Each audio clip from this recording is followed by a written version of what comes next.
Don't hear any music. Hello, hello, hello, everyone. Welcome back to Weaving the Web during Mercury retrograde. So you know what fun that was. Tonight, Sigrid and I are honored to have Rhonda and Ellie back with us. And we are continuing with part 2 of the Sacred Self. Welcome, welcome, wherever you're watching from. And Sigrid, Ellie, Rhonda, let's take it away. I'm ready. I'm ready. So we did I asked everybody to do a collective pull for the Sacred Self tonight. And I'm interested to see what we all got because I used Colette Baron Reed's The Wisdom of the Oracle. And I pulled out, interestingly enough, a leg up. A leg up. And that is number 34, which adds up to 7. So if you're looking at these at like the journey on the tarot, a 7 would mean you're probably about almost towards the end of a cycle and coming up on that. And as we know astrologically right now, we are all getting rid of something to move into something new. For some people, it may be small. For some people, it may be larger. It could be a huge life change. It could be a minor, a minor thing, or you bought a new car, but whatever. But the planets right now are moving. You've got Mars and Mercury, so that means everybody's a little mouthy right now. Everybody's stressed. The collective is stressed. And then you add in all these things, and I think Uranus is in Gemini, and Chiron is in Taurus. And I get hit by these things twice because I'm a Taurus Gemini cusp. So it moves from one of my signs right into the other. And it's like, so I'm all over the place. I'm trying to finish grad school. I graduate in like 12 weeks. And so it's interesting. And a lot of people are, trying to get things done and get things moving. So a leg up, right? You see the polar bear.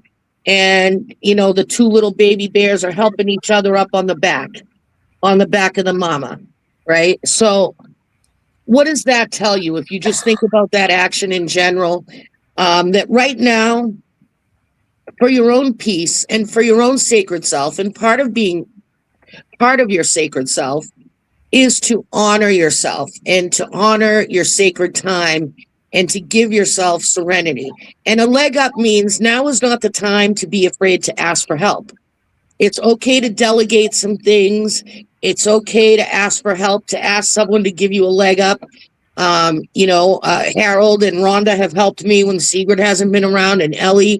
And, we all help each other out. And it works out pretty well. A little complicated with the tech, but it's overall a good experience, I think, for all of us. But so right now in the collective, think about it.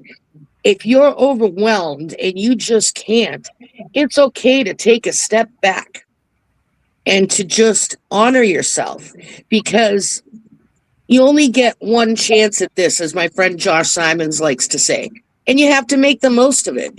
I know things are crappy, but there's also a lot of beauty in the world. And I just got back from camping in Maine. I had a crazy day, but it was beautiful just to be up in the woods. And I had no signal. I had no devices. And it was just pure silence. And it was the most amazing, amazing thing.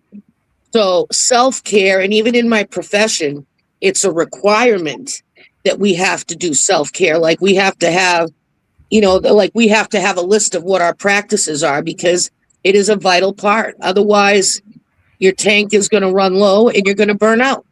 So that is what I pulled. So who wants to go next? I can do. I took Keepers of the Light. Let's see where's the camera right there. Oh, I like that one. And I got Kuan Yin. Oh, nice. Yeah. Care and compassion. Choose to be loved. Do what is right for everyone involved. Offer a helping hand. Wow, that is so wild. We are just on the same energy vibe. What'd you girls pull? What'd you get, Ellie? So I did two, and they kind of mesh together, which, synchronicities, they always happen. The first one is, I don't know if you can see it the way Yeah. my angle is. Yeah. Okay, it's late bloomer, and it pictures the Jerusalem artichoke. And to me, this just, if you know anything about the Jerusalem artichoke, it blooms in late summer. And so that tells me, after all the spring flowers have gone, this one blooms. Mm-hmm. It explodes with the yellow blossoms during its unique time of flowering. It reminds you that you do not need to hurry. Trust that you are perfectly on time. And Awesome. it goes back to what you were saying, Joanne, to celebrate you. Yeah. From the rhizome hidden in the ground, the energy rises now and reveals the true nature of the flower. It's in that moment to show your beauty, to be seen fully, and to rejoice for who you are. Mm-hmm. That's true though, Ellie, because everybody, and it's funny because we talked about this a little bit today earlier in my class, because I had class tonight at 5:30, and we talked about perceptions of how we see ourselves and how other people see us, and we compare ourselves. And I do that a lot. And it's funny because a good friend of mine that we were just talking about said taught me that I have turtle medicine, and the turtle is my jam. And the slow and steady wins the race.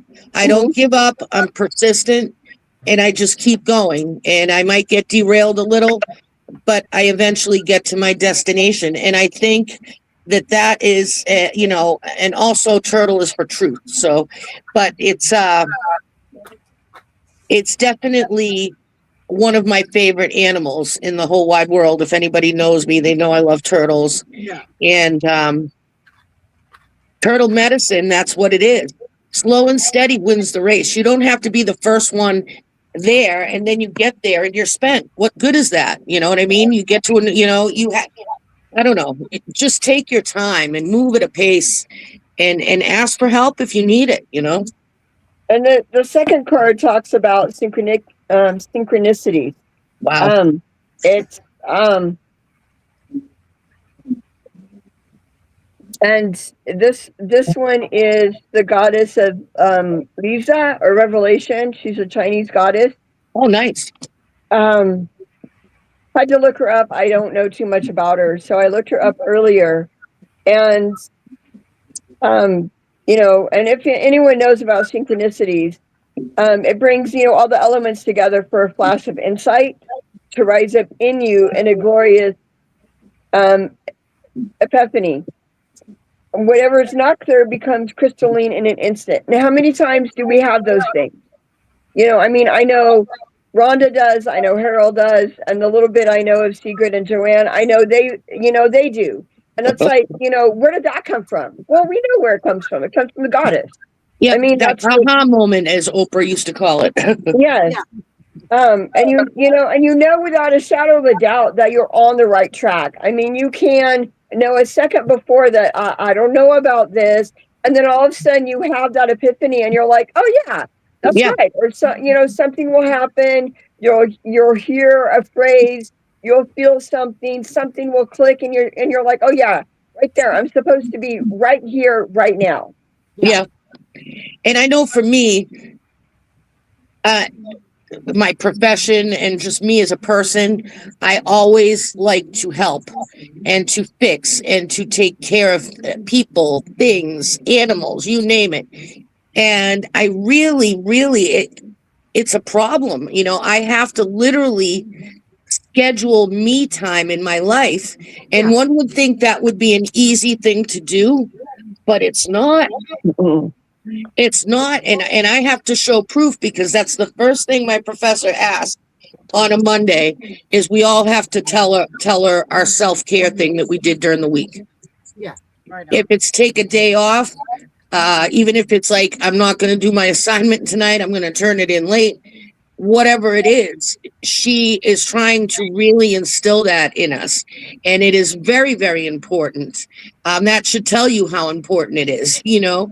And if you think about it, you know, if you're in any kind of helping profession, spiritual, medical, professional, whatever it is, you're constantly draining yourself. And then you go home and you're doing everything at home, and you're trying to fix everybody at home and put out fires, and really stepping back and saying, you know what, this isn't my circus, it's not my monkey. And stepping away, I'm finding it very difficult personally. But I also think it's a witchy thing. I think most witches want to help everybody all the time and forget about ourselves. We do. Yeah. It's also a woman thing too. Woman It's is like the mother. Women like to care about others. And I'm not dissing men or whatever. It's definitely women are the nurturers, you know, and it's definitely a trait we have, the mama bear, you know, especially if you're a parent, a fur baby parent, whatever it is, you know. But I think that goes all the way back to the hunter and we took care of the family, and the men went out hunting. Yeah, well, definitely the Nordic community, the Viking community, women played a very important role in keeping everything together. And they went alongside the men. Like, I remember that documentary we watched, and it showed the men on the boat with the women, and the women were on the boat. Some were like riding into battle with them, you know. They actually found, I can't remember when, but they were making parking lots. I think it was in Copenhagen, and they found what they thought were Viking women, but it turns out it was a man dressed like a woman. Really? Yeah, but it was not like, you know, a mocking or something, because he still had his sword, he still had a lot of jewelry, all of this stuff, except he was in a dress. Wow. Yeah, so they think that maybe the Vikings were a little more tolerant. I think it was more tolerant back then in certain, depending on where in the world you were, because, you know, there wasn't, think about what's put on us religious. We're not going to go down that rabbit hole. Rhonda, Hi. Rhonda, what card did you get? Okay, so my card kind of goes in with everybody else's. I pulled from the Arcanum Tarot deck. I don't have the box, but here's the card. It's the two of Pentacles. Oh, wow. Balance. Like, there's two cats, two of Pentacles. Two of you. Yeah, there's two of us. But to me, if you look at this, and I'm a Libra too, so it's all about balance. Yeah, seriously. And this kind of goes along with what you were saying earlier about finding time for yourself. We need to have a balance somewhere, like work life, school life. You know, with me, it's the academy life. Everything is life. Yep, everything is about balance. Sigrid knows I drone on and on about that as well, a lot, because it is about balance. My grandmother used to say, and I hate to sound like, you know, cliche, you know, my grandmother said, but she did, and it sounded more cryptic in Italian, but anything in excess, whether it's good or bad, is never a good thing. And like I said, with my mind, body, spirit that I try to help people with is, you can go to therapy, but if you're not taking care of your body and eating right and refueling, and you're eating wrong and you're drinking a 30 pack every night and you're wondering why you're not making any progress, well, you know, you got to be aligned, you know, and that's not saying you got to be like a priest, you know, that's not what I'm saying. But you got to be aligned. It's about balance. You know, everything is about balance. And when we get out of balance, I mean, think about diseases like alcoholism or diabetes. It's about different excesses and different things, right? So even like the stresses of life get you unbalanced. Like currently, Harold and I, well, the other day on the 4th of July, we had a major blowout and Athena, which is our motorhome, and Harold named her Athena. But she had a blowout. Both dualies in the back blew, Oh, and so we were stuck on the side of the highway for how long?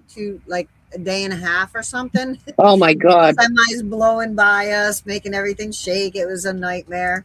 But we finally got the tires fixed, and we're trying to go down the road, and we hear this thump, thump, thump like it's a flat. Come to find out, the drive shaft caught the muffler somehow. The blowout caused a lot of damage. Caught the muffler, brought it above the drive shaft, so it was thumping against it. So we had to find the closest place to pull off into, which is where we are now. We're currently parked in a park and ride lot, which is very quiet here. It's not bad at all. But the way we're seeing it is like, no matter what, Witchcraft TV and New Moon Eclectics are still going to go on, even though we're facing all kinds of issues. We're handling them. It's also, Mercury retrograde. And then, like, I came home from camping, and I come home, and Jeremy comes running out, and he's like, I think our TV blew up or whatever, like, and we have to go buy a new TV.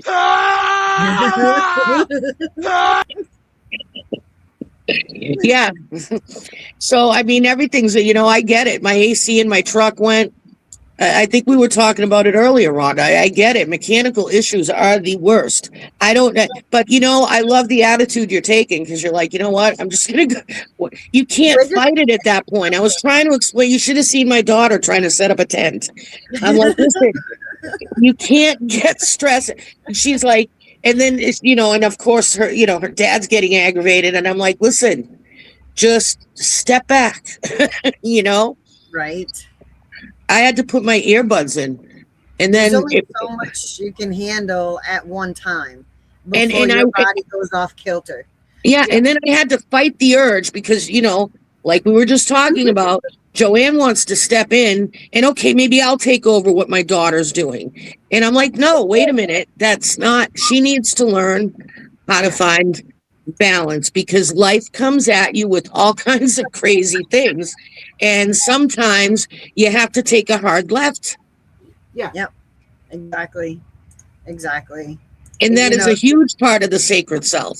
How can you be a sacred space if you're like, whoa, Exactly. Yep. You have to, and people ask me how I do what I do. I was just going to ask you that. How do you stay so calm? It took a long time for me to get to this Zen stage. And you can ask him. I do get upset sometimes, but I don't stay there. I can go from 0 to 60 and back like that.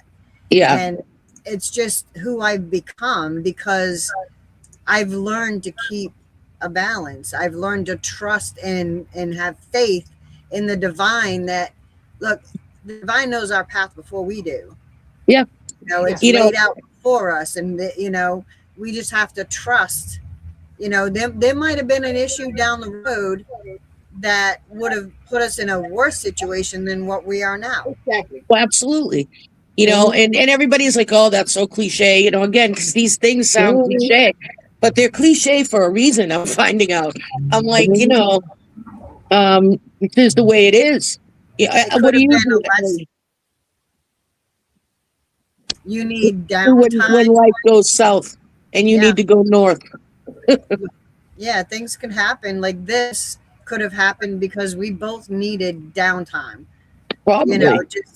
Just to, I spent the entire day working on the academy and handling student stuff, and and I actually got kind of caught up. Yeah. Almost there, but it helped that you're off the highway too, I'm sure, without those trucks. I know what it feels like when those trucks go by. It's like, yeah, we got a lot of the log trucks. Those are fun. Exactly. Yeah, it was that night that we had to spend there. Neither one of us got much sleep at all. Yeah, because every time even a car went by, and it was nuts, because even when we had the rescue guy behind us with his, I call them boob lights on top of the vehicle, the flashing lights, Oh, okay. Even with that behind us, because it's the motorhome and we have a 6x10 trailer we tow, which has New Moon Eclectic's store in it, the inventory, and our 2 scooters. And he was behind the trailer and he had his things on. Even with all that, people were still not moving over. No, and you've been hearing it a lot of it this year. You know, Yeah, that's scary it was- stuff. Yeah. So So- I'm sure it helps now that you're in a more serene area. Thank God. Oh, much better. We're in a very quiet, big parking lot, you know, and the first officer, he was a state trooper, even told us, you know, because I said, I was thinking about going here once we got a wheel on there to where we can get off this highway. And there's Yeah. a parking ride that right at the next exit, 2 miles down the highway. And he said, that'll be perfect. So he pretty much gave us permission.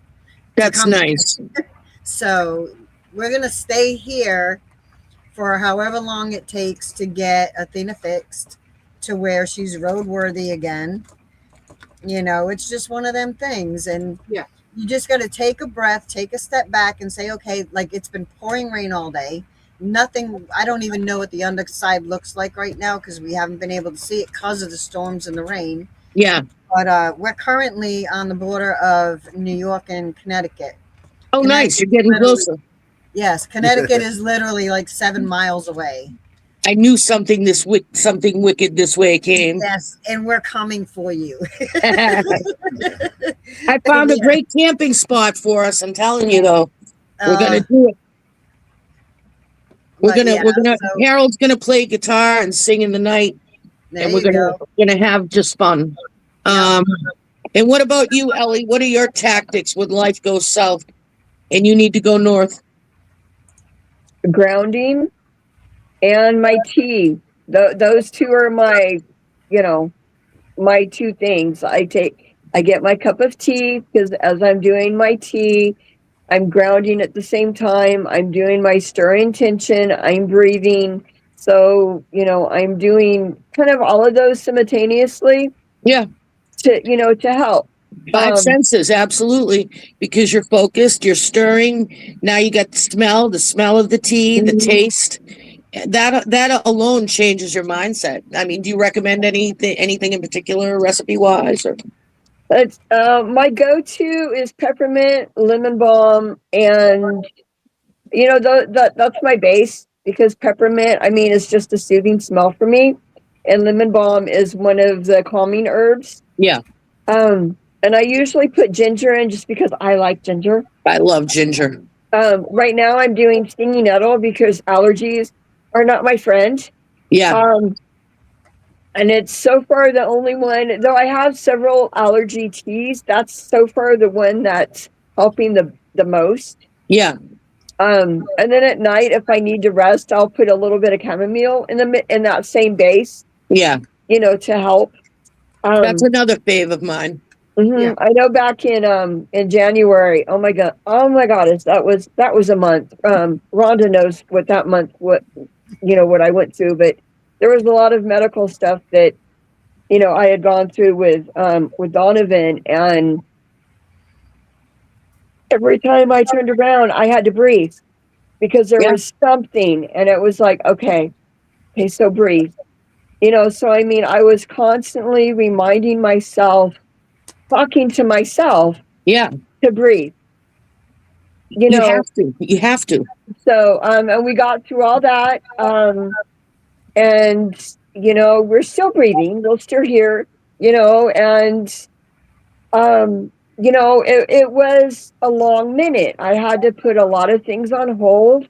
You know, and it was like, okay, one thing at a time. Another reminder of me having to do that because I'm one of these ones that try to do 5 or 6 things at a time, and Rhonda knows, and you know, she reminds me in a loving way that, you know, when she first met me, that I was a hot mess. Yeah.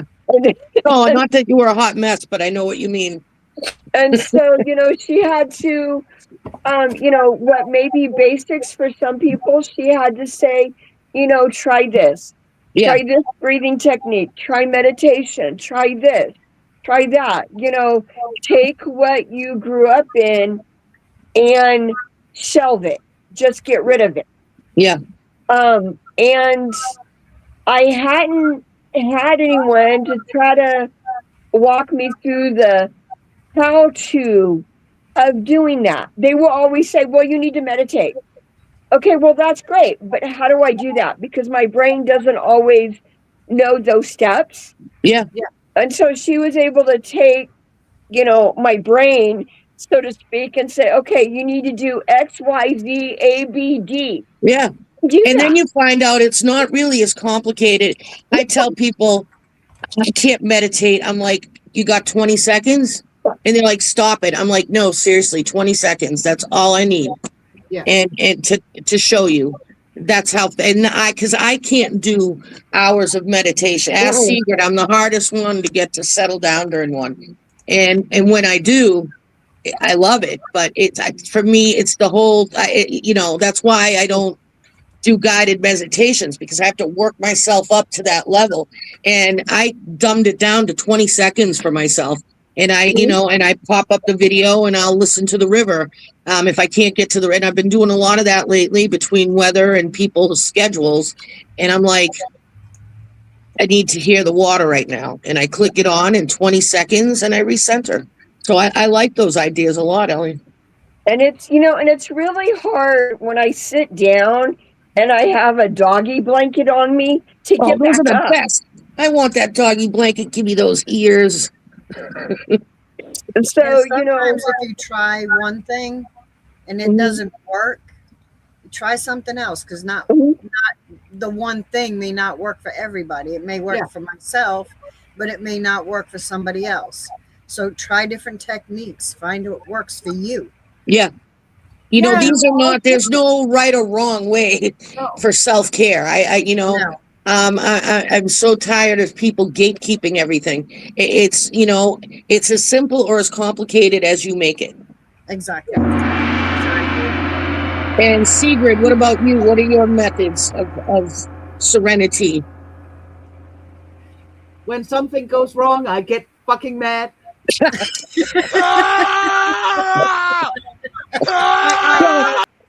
I hate it, but I think it's because of my childhood was so chaotic. I'm trying to be in control all the time. So And it's the Viking blood. yeah, maybe. But I get really, really mad, and then I have to be like, hey, stop. This happens for a reason. Or like today, when Everything literally went sideways. yeah.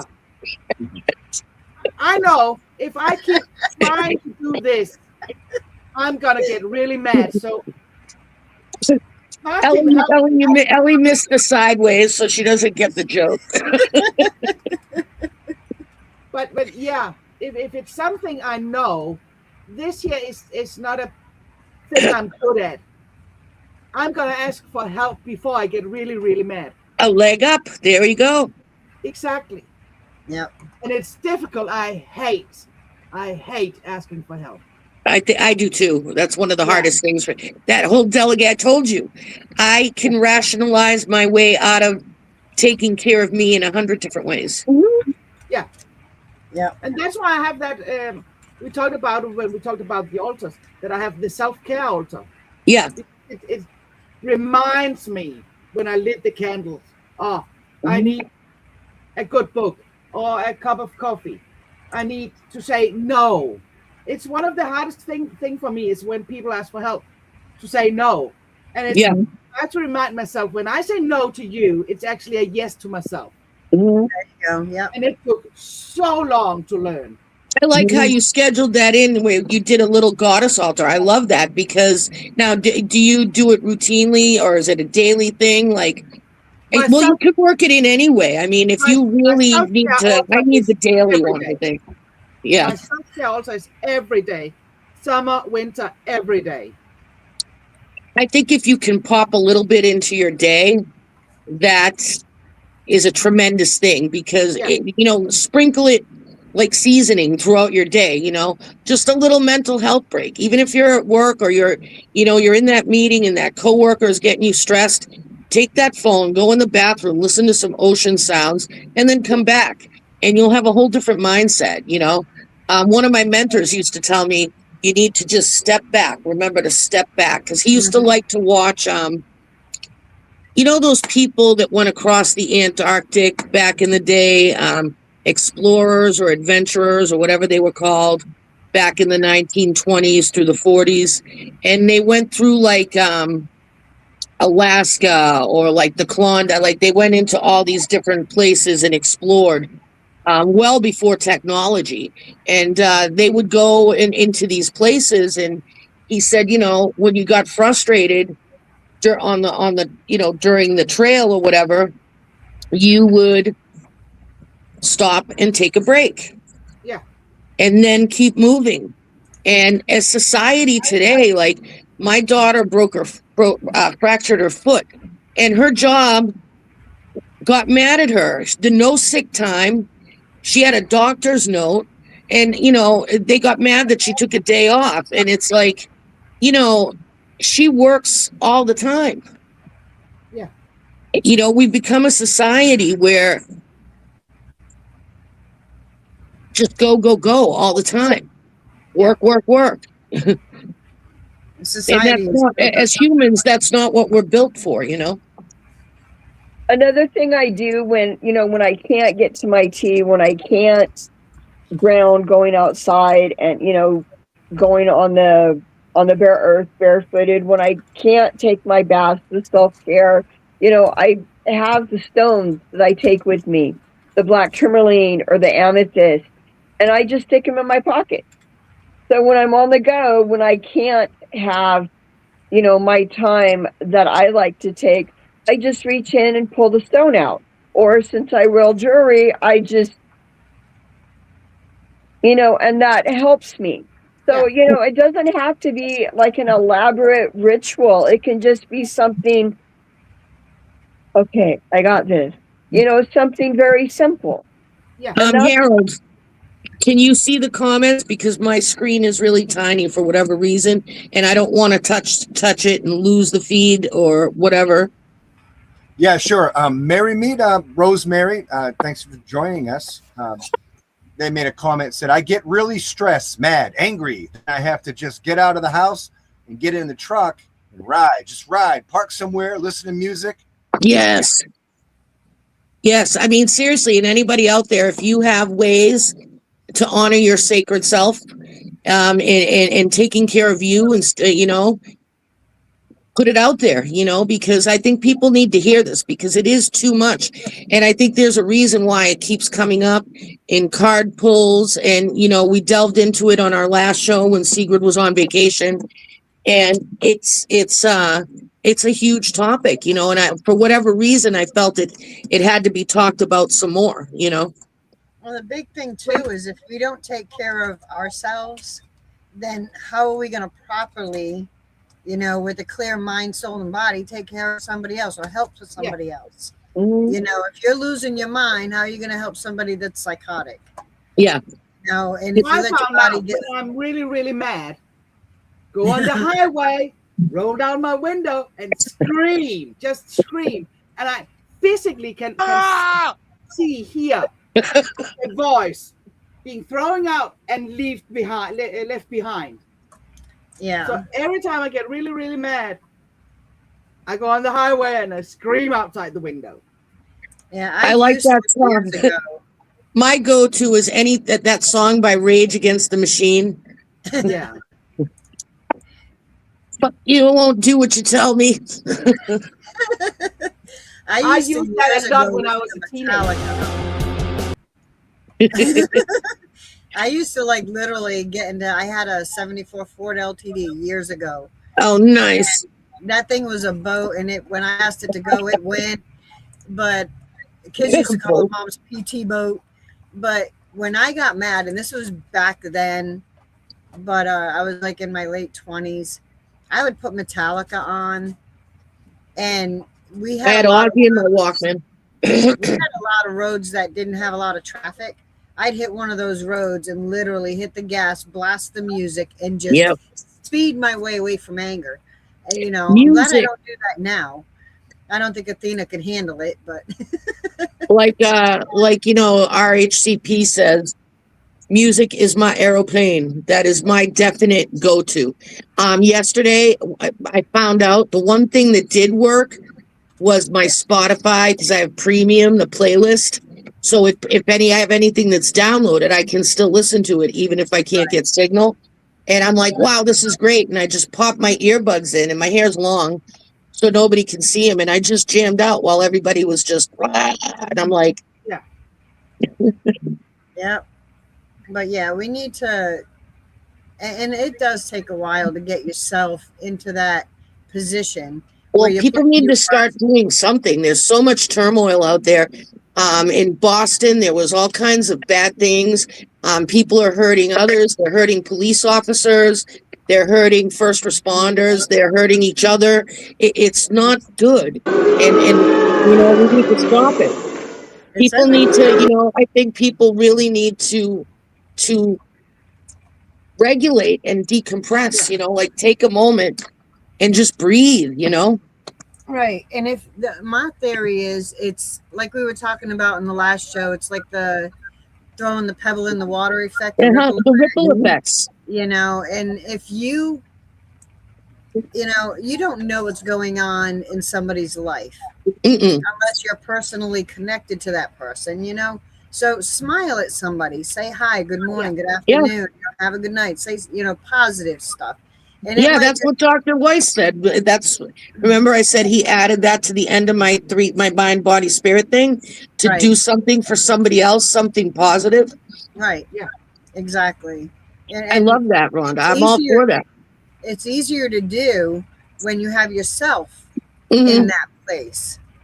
We all go through bad crap. We all have issues, but don't stay there. No. Don't live in that moment. I'm trying to think of what the saying was. Don't let the circumstance define you. Yeah. I do that. I've been trying to help my daughter with that, She's like, oh, I'm so sorry. I got so upset. And it's like, you know what?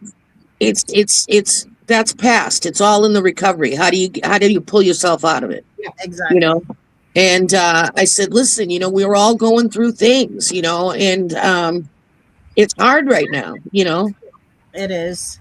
But and that goes against the winter before this year. Martin had a really bad depression, so he stopped listening to the news, and he's not on any social media, and that it really helped him because there's so much negativity. Yeah, it's the only thing in the news is that's another thing. Some of the things that we use for entertainment or to decompress, when you come home, you would turn on the TV, eat dinner or whatever, are no longer entertaining or de-stressing. It's just adding more. I use Facebook, as social media, exactly what it is. I don't use it for news. I don't know. To me, it was to connect with people while I was in school. And somehow all of this got birthed out of that. But that's what it was for me, was connecting with people that I had worked with, because I've done a lot of traveling and I have friends all over the place. And it was a way to communicate, and it was great. And I loved it. Yeah. And now not so much, Yeah. No, but it's the negative news sell more than the good news. Well, I told you guys, I think the story that Colette Barron-Reed had said when I took her class was Hay House does this huge thing for all their authors, they're like Llewellyn or whatever, and they do this big, like I don't know, like,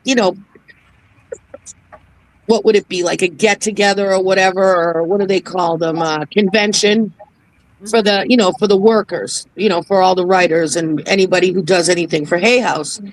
And her and Kyle Gray were talking about it. I don't know if it was Joe Dispenza or who it was, or Joe Vitale, had talked about how the pandemic, it created some really good things. However, it also created what he said was a virus of the human spirit.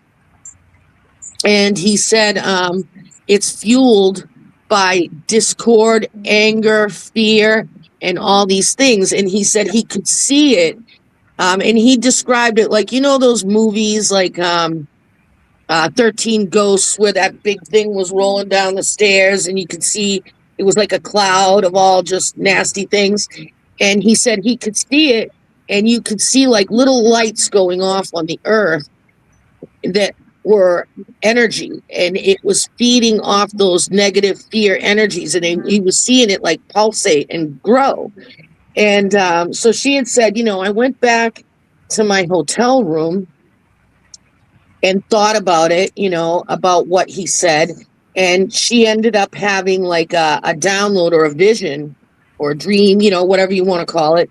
And she said she could see this entity. It was like over the earth, and it was just like tentacles, like a, you know, dark and just gross. And she's like, the best way is to disconnect. And she said, and Kyle Gray and her did this thing where they went off of social media and did only things that they needed to do for work, for I forget how long, you know, I think they did 30 days.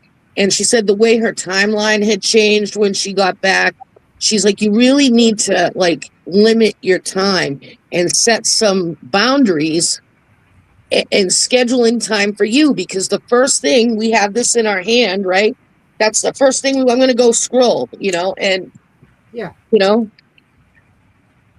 You see, the first thing I do in the morning is, for one, I Coffee. thank the goddess. Yeah, that too. Gotta have coffee.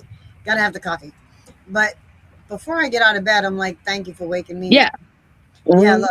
And look, this is not coffee, by the way. It's acai berry tea. Oh, so yes. What They what just herbal roll out the recommendations do you have for a healthy body or whatever, for a good tea for people, a recipe? Me? Yeah. You're the I don't herbal have- queen. Yeah, no. It depends. If I'm like stressed out, need to chill, I'll do chamomile lavender. You know, if I want to relax, a good one for me is chai vanilla. Oh yeah, one of my friends That likes works that. for me. You know, tonight I felt like being a little fruity, so we're trying to do a little healthy, so I'm throwing a little acai berry. I made a pot of tea, so because of where we are in our circumstance. Yep. If it gets cold, it's fine. You know, if I don't have a You microwave, can or make anything iced to tea heat out up- of it, you know, pop some ice and some weaker in it or whatever. Exactly. But yeah, so tonight I'm doing the acai berry tea because your body will let you know what it needs if you Oh, just yeah. listen, Yeah. you know. As far as stones go, Amazonite, that is like what my friend Sandra calls it, Earth Xanax or something to that extent. You know, it's like a natural, like calming, and I'm drawn to those blues, you know, like Caribbean calcite and things like that. I love just those colors really soothe me. Yeah. I always have either obsidian on or tourmaline to shield myself. And then I add things, you know, and sometimes, and I'm not a big fan of I don't know why. It's not that I don't like it, but it's just not one that I'm normally drawn to, is rose quartz. But I wear it, you know, because when I need that energy of love, like it calls to me, that one bracelet, you know, I'm always stacked up, you know, and I create stacks for everything. So stones are another way you can do it. What's a way for you, Sigrid? Another way we can do. We've got teas, herbs, stones. Like you said, music and dancing. I know what you do better than you do. What about your drumming? Oh yeah, I love my drum. I love my drum. Martin doesn't like it, so I don't do that when he's home. But I love that drumming meditation when we do it. Yeah. Yeah, Harold's got a drum too. Yes, that's what made me think of it. Yeah. I'm like, oh, him and Sigrid should play together tonight. Right. I have a drum, and it's when it's warm, it's so loud that my next door neighbor one day came in.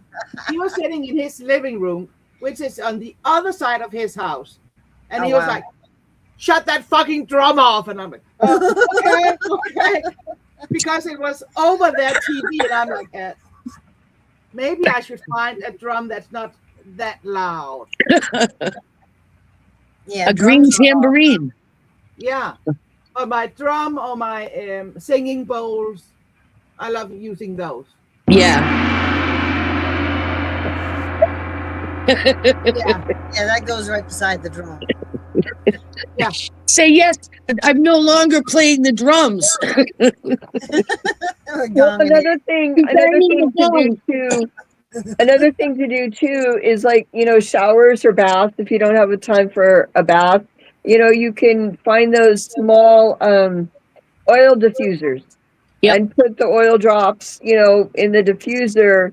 They have many scents: the rosemary, the lavender, the chamomile, the what is it? The lang lang is Yep. is a nice one. Jasmine. I do a lot of. I don't know. So you can, I do put doTERRA oil, so I'm can all about put the those oils. Yeah. in the diffuser while you're taking your shower, or you can either put the herbs in a small pouch and put it up on the faucet. So as the warm water or the hot water and the steam, so you're smelling the herbs right there as you're taking your shower. Yep. Is another way for self-care.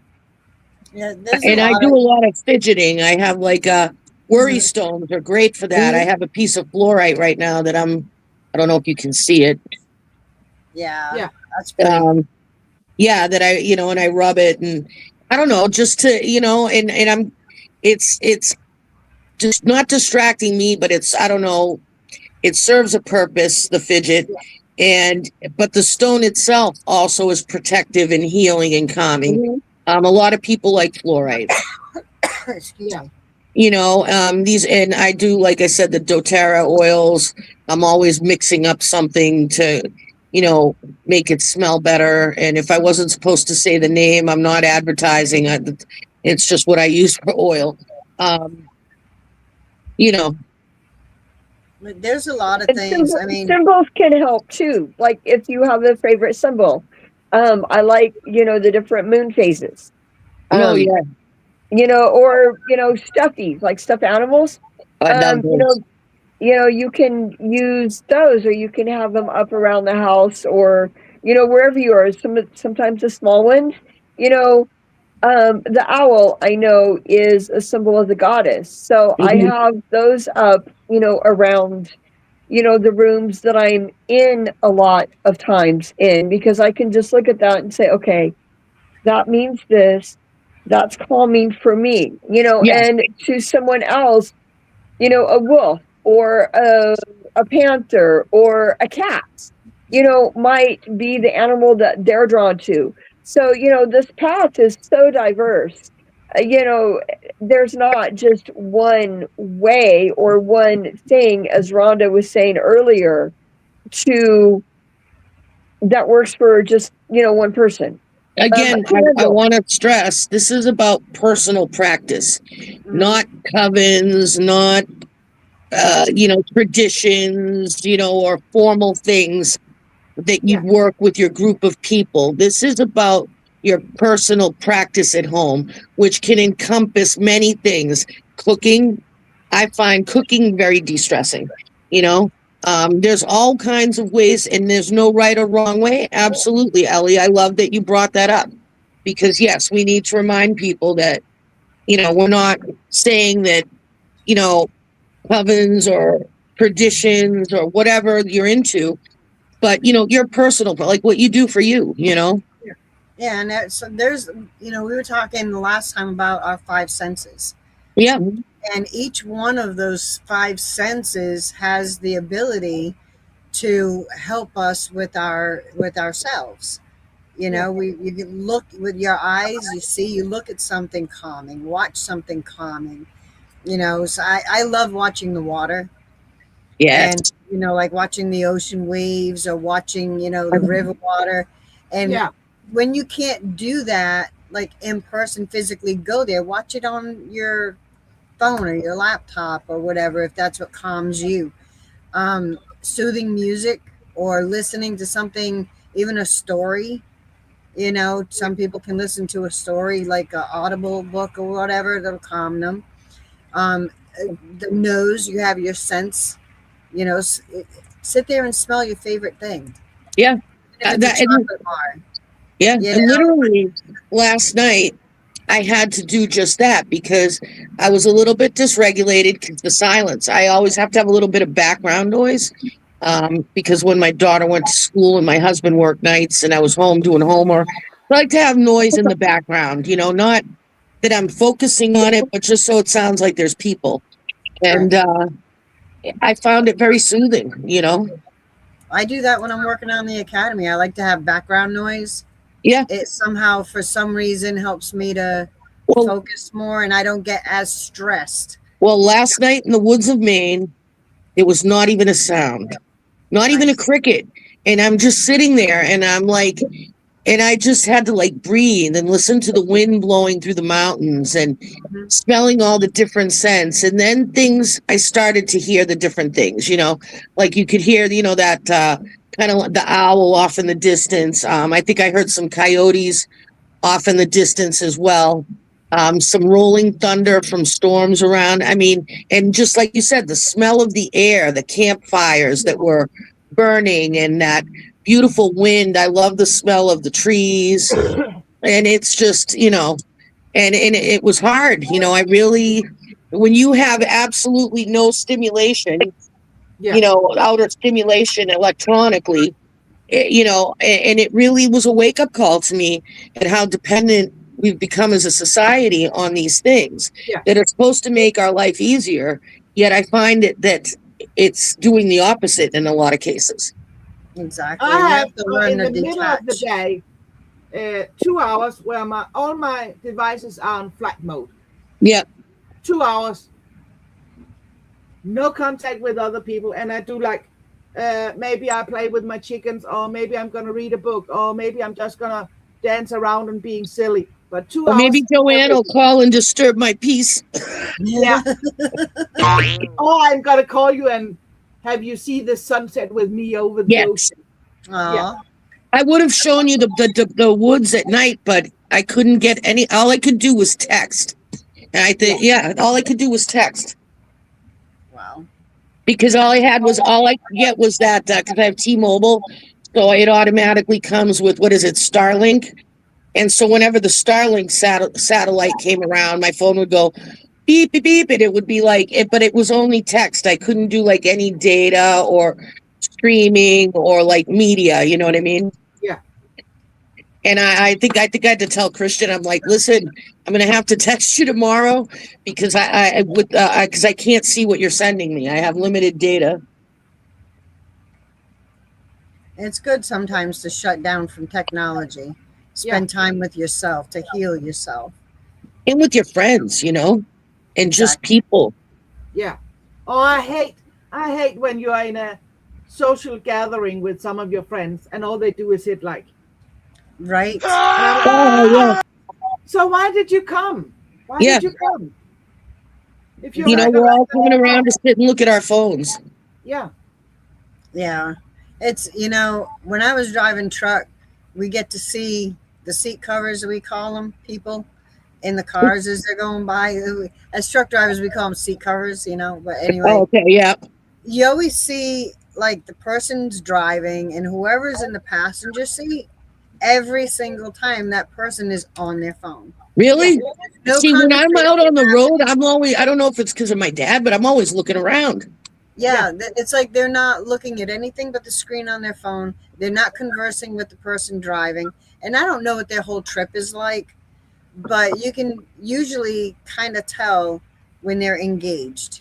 Yeah. You know, they're sitting by you for, you know, 30 seconds or whatever as they're passing you. Yeah, yeah. The entire time, but I watch because I want to make sure they're going to go by me and not come into me or that's super interesting though. But because if you look next time you go out, just watch. Yeah. If there are two people in the vehicle, the one in the passenger seat 9 times out of 10 has that device in their hands. That's crazy. No communication. The world has become so, it's all about me. Yeah. Yeah. You know, you're sitting right here, but I'm not going to talk to you. I'm not going to pay attention to you. You know, I'm in my own little world doing my own little thing. See, when my dad used to take me with him when he would go on the road for work sometimes, and he taught me, he used to call me the co-pilot, and he taught me how to do that.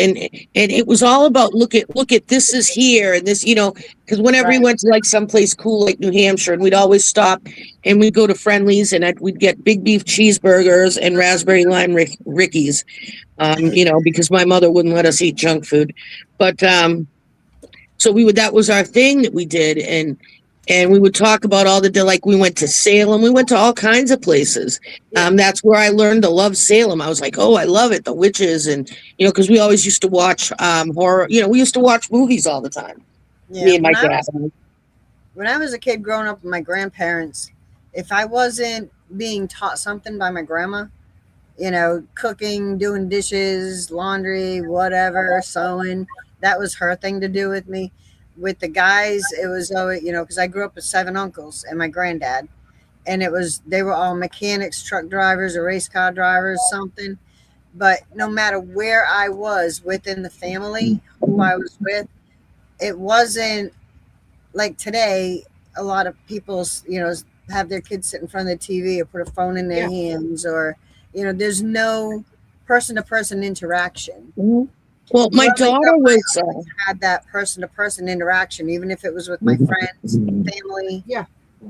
Well, my daughter was kind of upset because the new Toy Story is coming out, and of course, it's the generation of the iPad kid, and so now they've added a talking iPad, I guess. Oh wow! To the story, and my daughter was so upset. That was one of the reasons why she picked the campsite, because it was her birthday trip. We did it for her birthday. Her birthday's today, and was to get away from the devices. And she's like, they've tainted my childhood with this, and it is. It's like I remember the movie WALL-E. I don't know if you remember that. Where we've become a society of, they're on the segways or whatever they are, those wheel things, and they're staring at a computer screen. Yeah, we have to train ourselves. I think, like Sigrid was saying, she shuts down for 2 hours. Yeah. We have to get to that point where we walk away from the tablets and the laptops and the cell phones. And learn when to say, hey, it's not my circus, it's not my monkeys. Right. And it doesn't make you a bad person. Caring about your well-being is not a bad thing. And if people make you feel that way, then I don't know. I would recheck that situation. Yeah. That's like Harold says all the time, reach for your highest ideals, and becoming a better self. Yeah. Is part of that. Getting your mind, your body, and your soul to be better is part of becoming your higher self. You can't it's hard to think, it's hard to meditate, it's hard to do anything when you're sick, mentally, physically, etc. So you keep yourself in check, so to speak. And I think getting away from devices is part of getting, like I remember my great grandmother. She was a wise woman. She never called herself a witch. And I was 14 when she died. And she was like, see you around.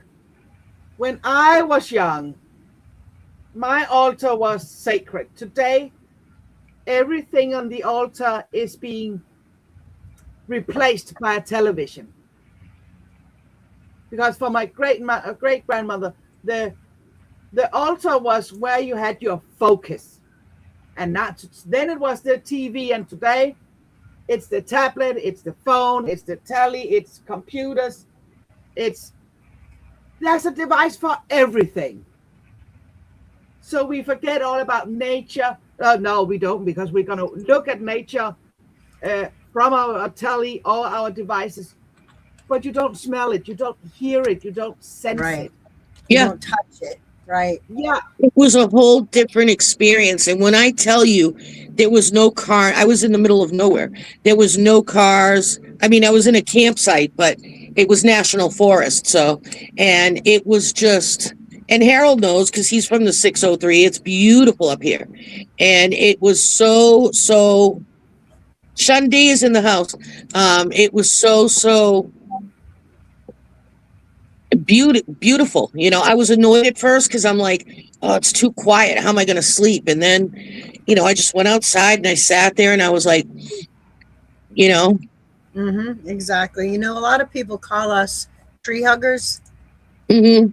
you know, because we're supposed to be so in one with nature. Yeah. When was the last time anybody went out and actually touched a tree? Today, Yeah, I touch one every day. And I'm literally hugging trees. Stopped and smelled the flower. Yeah. One of my Or- friends at my internship site was like, because there's this one tree I go to. It's the one I'm always taking pictures of, looking up, and through the different seasons. And they're like, we're gonna have to like put your name tag on that tree, because I just lean back on it and I just like, Yeah. and that's where I spend my little breaks, hugging the tree. So we have a comment from Shundi. Yes, Shanti. Shundi says, being at the age of 69, beautifulness, going on 70, my body and skin are changing. So I'm adapting to a new care plan for my body and my hair. That's my skin is getting thinner, and so is my hair. I've changed a lot of ingredients that I bathe with. And when I bathe in the bathtub, etc., and making sure I moisturize the hell out of my skin, face, and hair. Yeah. You know what? As we grow older, our needs do change. Our body needs change. Our psyche needs change. You know, you can't use the same techniques as we did as a teenager when we get into our middle ages. And when we go from our middle ages to our older ages, the same things won't work. Or sometimes they will. But a lot of times we have to change what we do and what we use as we grow. It's funny because my friend Terry Corson, and it's funny because you just played the episode not too long ago, was talking about when she was on the road. She had told me a story about when she was on the road. She's a trucker, and she was at a truck stop, and she had been driving. She had a deadline, but she needed to stop and take that shower. And you know what I mean? She's like, I had to, you have to. It's by law. And she's like, I went in there and I showered, and she's like, I had my lotion out, and and I was going to skip the lotion. And then I heard like spirit in my head say, so you don't think you're worth the lotion and spending the time and putting that lotion on? When you're saying, I'm going to skip it, you're saying you're not worth that time to yourself. And she was like, that put a whole new perspective on it. I'm sorry, Harold. I think you were going to say something. No, he was just showing me. We have another comment from Victoria. She said, I would never get in a self-driving Waymo, and I don't want robots replacing people. Enough is enough. Yeah. Yeah. I don't know what a Waymo is. Don't know. I've not heard of a Waymo. Yeah, I haven't. One of those, You're going to have to educate us, my friend. I think it's a self-driving car. Really? Yeah. I don't know. I live in the mountains, and what's the definition of a Waymo? Sure. define Waymo. Google. Got it. I told you I'm not touching my screen. Generally a person or a force that helps clear a path, opens up opportunities, or makes something possible where there was previously a barrier. In a spiritual or faith context, it's often used to describe a divine force, like a guiding presence that makes a way. I think it's just kind of innovativeness, like something new. Yeah. That replaces actual human beings. Yeah. It's kind of like the whole thing of like, it is a craft, initiation into a particular coven or group okay to do online, or is it better in person? Yeah. It's all about your intent. It's about the work. It's about the work. And years ago, that's how we remember correspondence courses. Hello. Right. Right. Exactly. Yep. And actually, that was doing the work because you had to literally do it to learn it. They gave you a test at the end.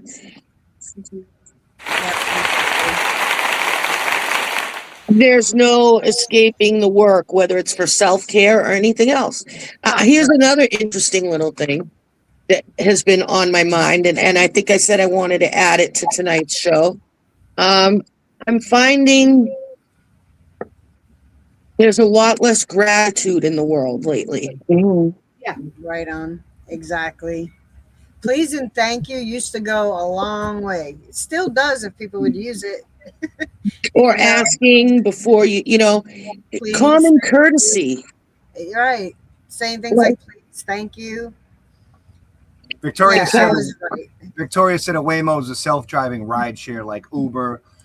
Waymo is boycotted in New York City because the self-driving taxis ran over cats. Oh my God. That's crazy. Yeah. We're like close to New York City right now. We are. Oh my God. I hope your cat doesn't run to New York City.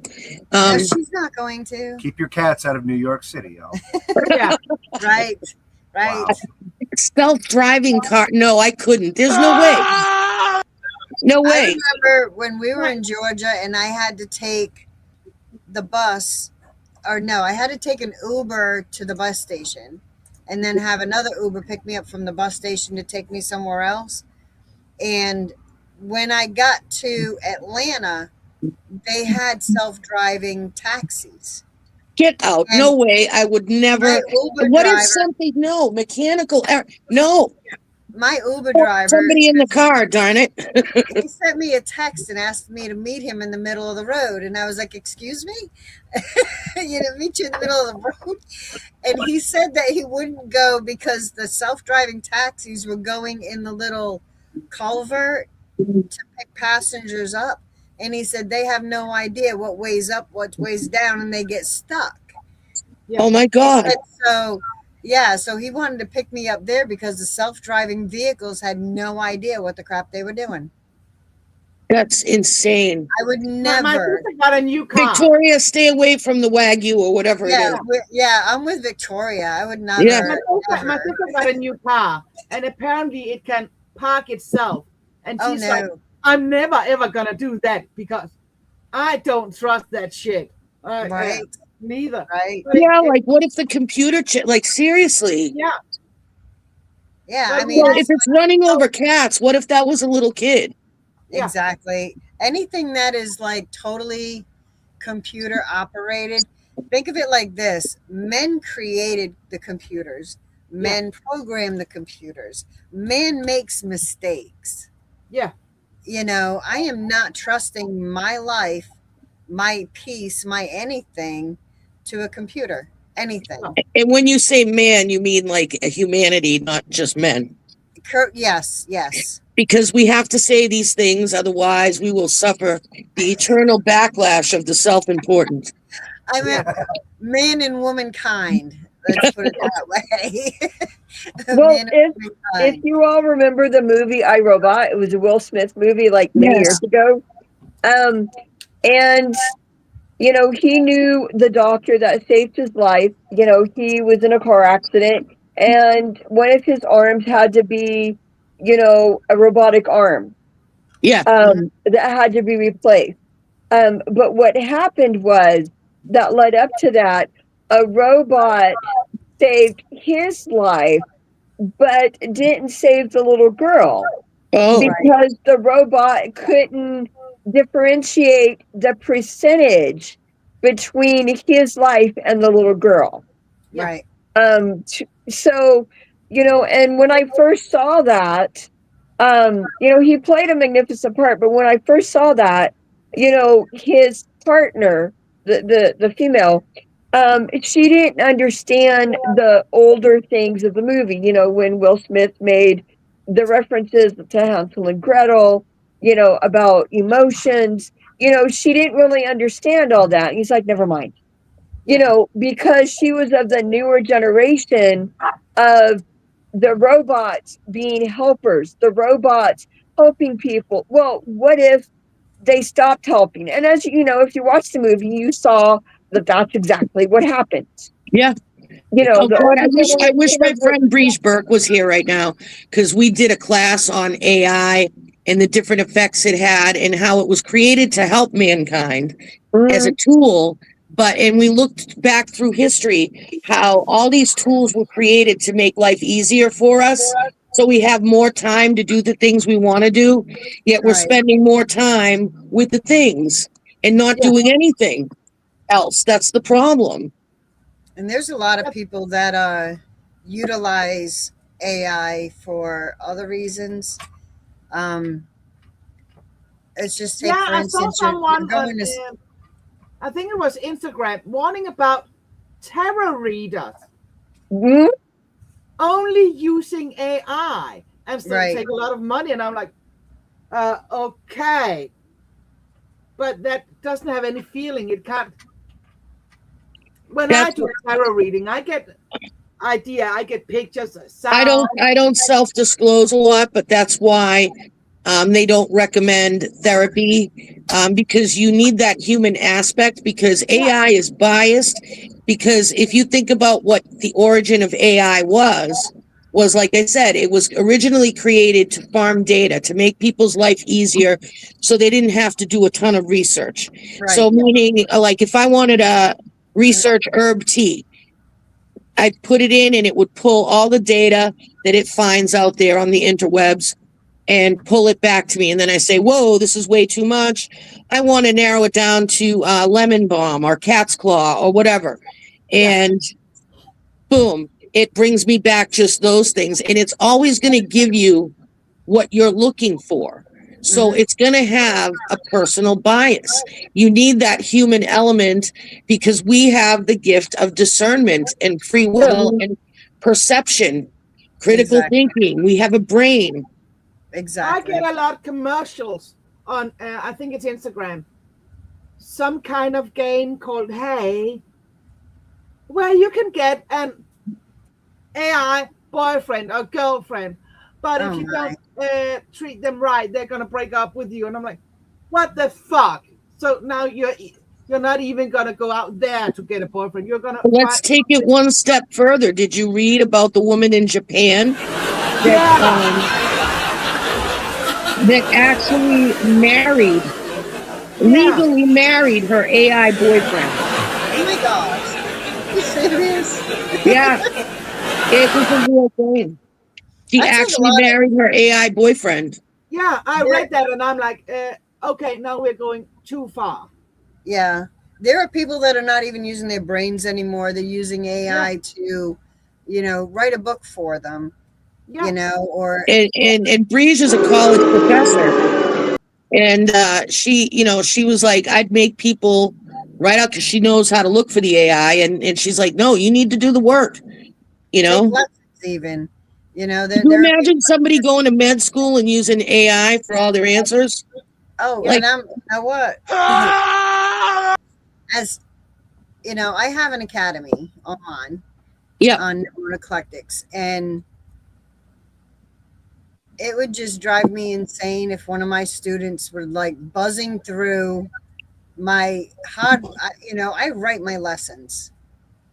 I've taken all my years of research, my notes, etc. I'll put them in a draft. Yeah. In my editor, as I write them.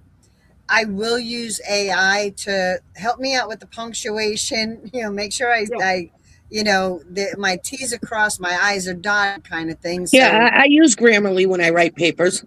Right. It's pretty much school papers. Thing. Right.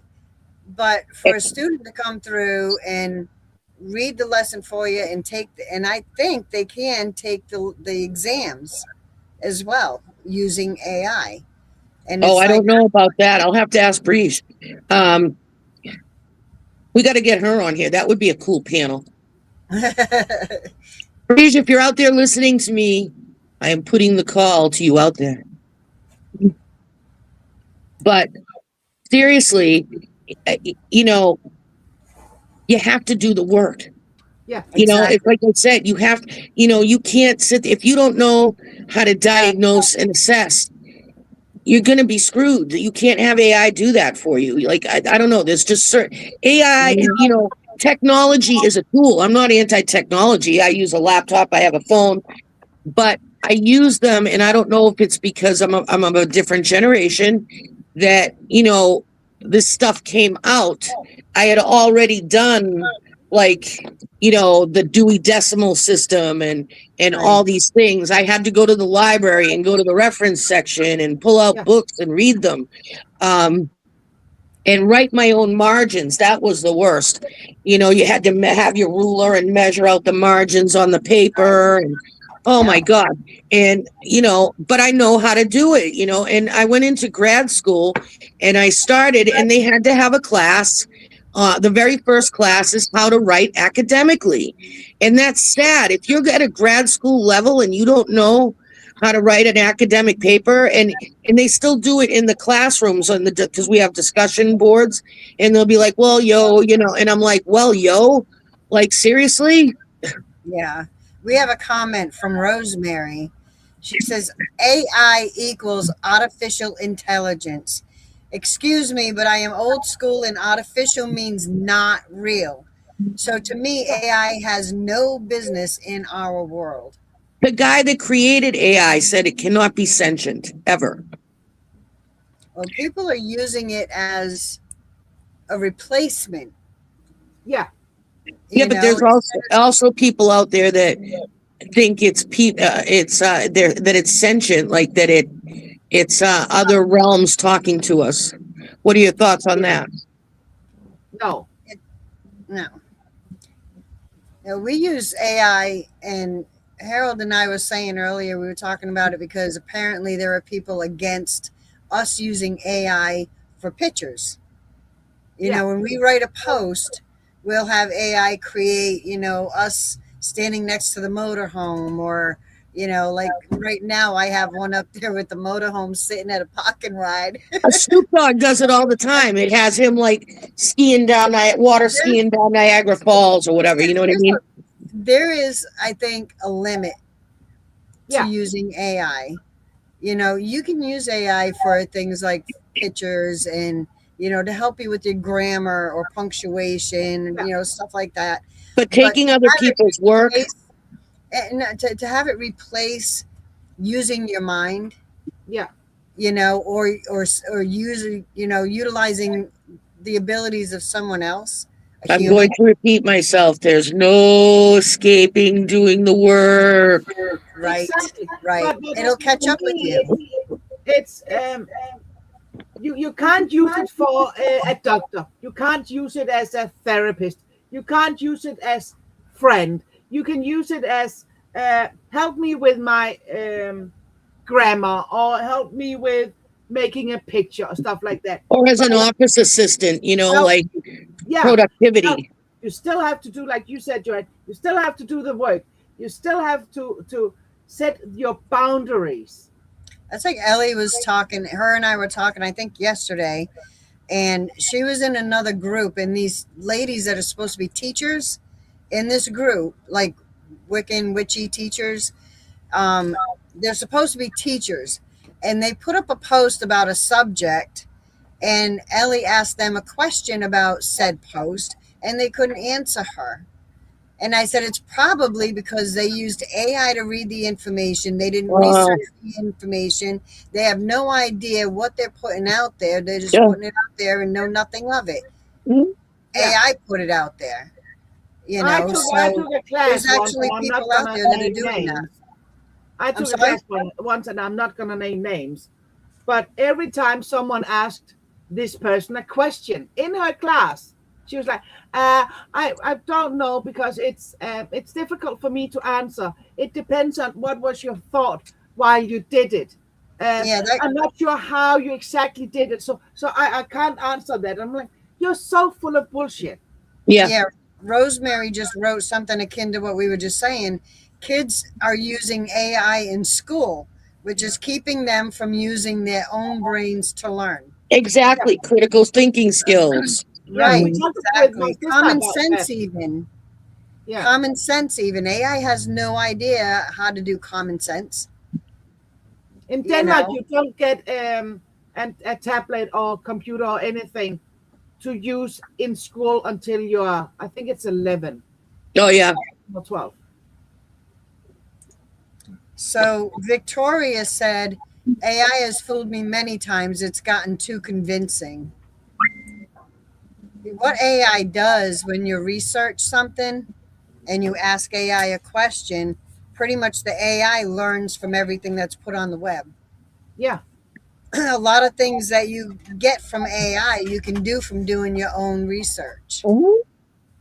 And I remember when I was in school, long time ago, you got a newspaper, you had to be critical thinking, you had to read or find out where did this journalist get his information, where did this come from, where does this come from.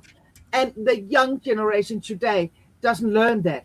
They don't have like the critical thinking. They're Right. not everything on the internet is real. No, No, it's not. no. No, it's not. I mean, books are In out there 10 years, for a we're going to reason. have 10 people married to AI. You know, it wouldn't surprise me if I asked somebody if they had an encyclopedia. They asked me, what is that? Yeah. You know, because No, and I'm not saying, like my neighbor was just texting me and I checked my phone because it's my neighbor and I want, something could be wrong. And I said, right now I'm doing something, but as soon as I'm done, we're not saying don't the technology is bad. That's right. not, but you have to have a balance though. Yeah. No matter what it is, and you have to learn for yourself because you learn by doing, you Yeah. learn kinetically, you learn, there's studies that have proven that actually handwriting notes is better than typing them. You retain the studies have proven that you Yeah. retain the information more when you handwrite it. And my friends in school are always like, how do you get such good grades? My classmates. I'm like, the only thing I do differently than you guys is I handwrite everything. I do handwritten outlines and rough drafts, and then I build my work around that. It's a Yeah. hand-eye to brain thing, you know. I think I said it in the last show. There's a great book, Write It Down, Make It Happen. But, circling back to gratitude, we need to be grateful. I mean, yes, we're going through a lot of problems as a country, but it's still a pretty beautiful place to live. And we still have a lot of good things, a lot of good people, a lot of good values out there, a lot of freedom that other countries don't have. And Sigrid can attest to that. She lives in Denmark. And the news that they get, I think her sister was telling us that, the news that they see is not the actual America that they're learning, Yeah. you There's a you lot have to that people detach. have to- exactly. Use AI as a tool, not as a replacement. I think at least in Denmark, and I think it's all the AIs. In the bottom it says do a recheck or do a research because AI can make mistakes. Exactly. Mhm. Exactly. Yeah, as Harold just said, misinformation Yeah. happens a lot within AI. And like I was saying earlier, anything that is computer was built by man/womankind.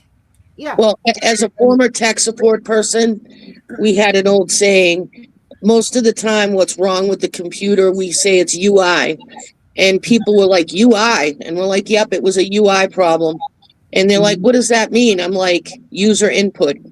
Usually it's somebody, what you're inputting, it was wrong or whatever, you know what I mean? There's nothing wrong with your computer. It's how you're putting it in or, what you're missing a step. It's usually something you're not doing.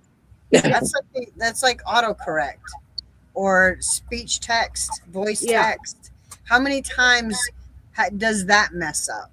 Oh my God, you're talking anybody, a lot of my friends out there know my autocorrect. It is the devil. I think you're finding out about it too. Because I think I said something or I don't know. It just and the thing that kills me is it doesn't correct typos at all. No. It changes whole sentences, Yeah. Exactly. And it's a computer doing it. Whether it be inside your phone, on the laptop or whatever, it's a computer doing it. So we need to get in touch with reality a little more. Yeah. And in getting in touch with reality, we'll get in touch with ourselves even more. Yep. And it'll help you become grateful again, because when I was I was grateful for that time, as chaotic as it was with the, kiddos, getting them set up so they could be on their own for the rest of the week. And stressful, just leaving her there in the woods with her friends. I mean, she's old, she's older, she's smart, but it made me grateful, because I'm like, look where I live, of all, there's a lot of, the weather can be crazy and all these different things. And we don't have Wagyu cars or whatever they're called. But it takes an hour to do anything, and we don't have good takeout. But I drive to work and I see eagles, and I might get delayed by a moose, not traffic, Yeah.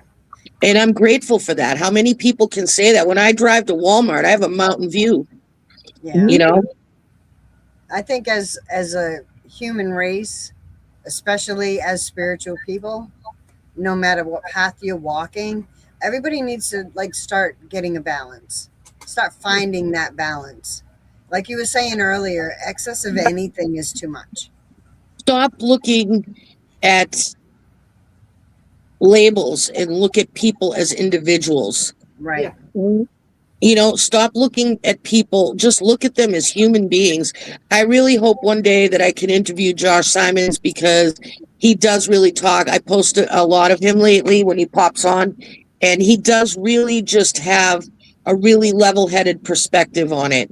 And he's a very wonderful medium as well. Yeah. And he gets messages from spirit, and it's like, you only get one shot at this. Yes, things are bad, but that doesn't mean you can't be happy, and you can't enjoy your life. You can't go out and watch a sunset, Exactly. And spirituality, it is a contest. My altar is not going to be a Printist fine, or I'm not going to be a Joanne. I'm not going to be a Harold. I'm going to be me, and I'm going to walk my path. And I see a lot of competition of people trying to be on a level they're not. And it's not like this here is the stop point. No, because your route is maybe going to be like this. You might have to take that hard left, Yes. Right. And you might get a boulder blocking your trail, and you got to go to the left or the right and go a different way around to get to that same spot. It doesn't mean that your path is less meaningful. No. It just means that it's different. And I have always been, and I always say it, I am unapologetically, authentically me. Yeah. Love it or leave it. And you're going to find someone out there that is exceptional good with herbs. You're not going to be at that level if you're not going to practice. It's not going to be over day. And maybe that's not your path. Maybe your path is crystals, or maybe your path is just hugging trees. Well, it's like as the card that I pulled earlier, it says late bloomer. Not everyone is going to be on the same path, whatever that is, for one, and two, the same way academically. There's a lot that I don't get. And sometimes, it frustrates people the way I ask questions, because I want it to make sense to my brain. Because if it doesn't mesh, I can't understand it. Well, and that's what bothers me about education today. When did it become bad to ask questions? That's how we learned. I don't understand that, and we're not encouraging that, Oh, go Google it, And so then these kids go to the AI, or not, not these kids, people, the collective, whatever. Not everybody. I admit every now and then I will tell one of my students, research it. I'm not just going to give you the answers, No, but Sigrid will give me the basic meaning of the rune, and then she'll say, sleep on it for 30 days and tell me what, what's transpired, what you've noticed. Right. I had a class, and someone was like, so what does this rune mean? Well, I don't know. What do you feel when you sit with the stone in your hand? What do you feel when you see the rune? What do you hear? What are your senses tells you? Because there's, like in tarot, you can have the tower or the devil. Somebody's gonna see, oh, it's only a death card, or maybe it's only chaos. But what comes after? Yeah, remember that one deck you have where the tower, and I love this perspective. I think it was the Vlad the Impaler deck, where it doesn't have the tower as chaos, but the tower is standing there showing all the chaos around it, and the message it gives is, I'm still standing. Right, right. Yep. Because I was talking to an acquaintance online the other day through a messenger video, and she had asked about an herb that I was unfamiliar with, and I said, well, let me go look it up. And she goes, well, I have it right here. I went and got my Scott Cunningham book, and I looked it up and read what it was. She goes, oh, my research didn't tell me that. Where did you get that? And I go, in a book, you know. And I showed her the book, and she was like, catacombs. she goes, you still look things up in a book? And I looked at her and I said, you don't? Right. And what are you going to do when technology crashes and you can't access, you know, the things you just accessed? And you just found out that, you know, how you looked it up didn't tell you this. So what are you going to do when you need something and you're not going to have the information you're looking for? Yeah. Wow. There's a lot of these Gen X small videos, reels on all the social media platforms. That's the Gen X. We're gonna wipe every generation after us out with just pulling the internet. Because they can't do anything without, they don't know how to look up in a dictionary. They don't know how to look up in, like you said, an herbal book. They don't know how you do simple stuff without computers. Well, even in cooking, I mean, how did they make it through the Depression? You take a potato, how many ways, how many meals can you make, you know, a potato? Potato mush, you know, potato latke, potato fries, you know, the same way with cornmeal. I mean, they didn't go to the computer during the Depression. No, they put things together, the meals that we may not have even heard of now, and they made it through the Depression. Yeah. You know, I mean, what was it? They put it in gelatin. Right? I was talking to another friend of mine the other day, and she didn't have any buttermilk. And I said, well, just put some vinegar and some whole milk or 1% milk, and you know that you can use that as vinegar. She goes, oh, I never heard of that. I'm going to have to get back to you on that. Okay, whatever. My grandma, I think it's lemon juice you can use as well. Lemon juice or vinegar, I've always heard. Right? Yeah. You know, and it's like, you know, I often hear people describe what an epidemic is going to be. You know, the power going out, or no gas in a car, or no electricity for these, you know, hybrid cars.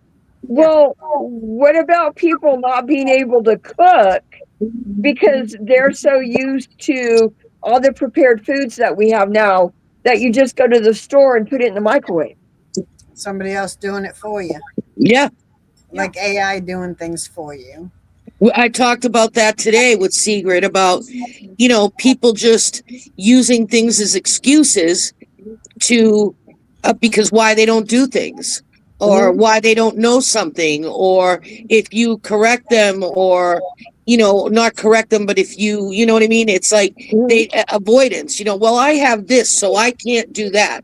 And I think Breege called it like a victim mindset, or a victim, what did she call it? A victim spiral or a loop, because you're constantly, you know what I mean? And you gotta, you know, you can't be the victim all the time. No. You know, anger, these are all natural feelings and natural emotions to have, but it doesn't mean you stay there.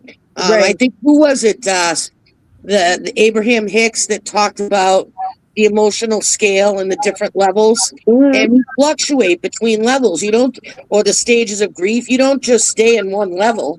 You know what I mean? You fluctuate. And people need to learn, I think, that no one's going to take care of themselves better than themselves. You know, social etiquette, respect for others. Respect, because you respect somebody doesn't mean you like them. You know what I mean? To me, every human being deserves a certain amount of respect, unless you're a pedophile or an animal abuser. Yeah. Or a woman abuser or any type of abuser. But,